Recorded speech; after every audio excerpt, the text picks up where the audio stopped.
ఎవరైనా ఫ్యాకల్టీ చచ్చిపోతే 5 పైసలు ఇవ్వదు సార్ యూనివర్సిటీ.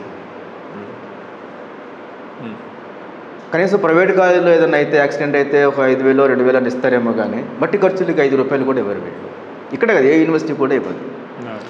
మనం ఎంతకాలం పనిచేసినా ఆ మినిమము ఇది యూనివర్సిటీ నుంచి లేదు.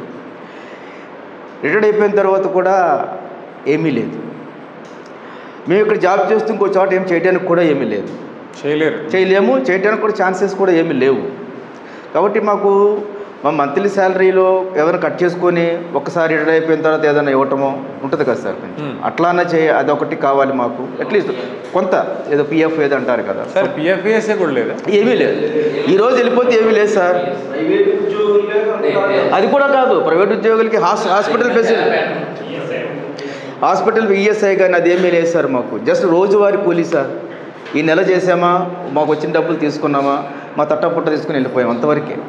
సో ఏ విధమైనటువంటి రిటైర్మెంట్ ఇది కానీ ఒక బ్యాంకు లోన్స్ కానీ లేకపోతే ఇప్పుడు ఏదైనా ఇట్లా యాక్సిడెంట్స్ అయినప్పుడు కానీ ఇన్సూరెన్స్ కానీ ఈవెన్ హాస్పిటల్ ఫెసిలిటీ ఈసీఐ ఏదో ఉంటుంది కదా, అది ఏమీ లేవు సార్.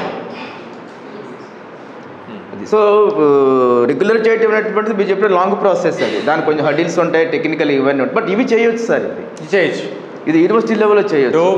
ఎస్, ఇది పెద్ద అత్యాస కూడా కాదు. అది 30 సంవత్సరాలు 10 సంవత్సరాలు ఒక ఆర్గనైజేషన్ పనిచేసిన ఎంప్లాయీ వెళ్ళిపోయేటప్పుడు 1 లక్ష 5 లక్షలు ప్రైవేట్ కాలేజెస్ కూడా ఇస్తున్నాయండి. ఈఎస్ఐ పిఎఫ్ అన్నది ఖచ్చితంగా కట్టాలని గవర్నమెంట్ రూలే ఉంది కదా. అవును.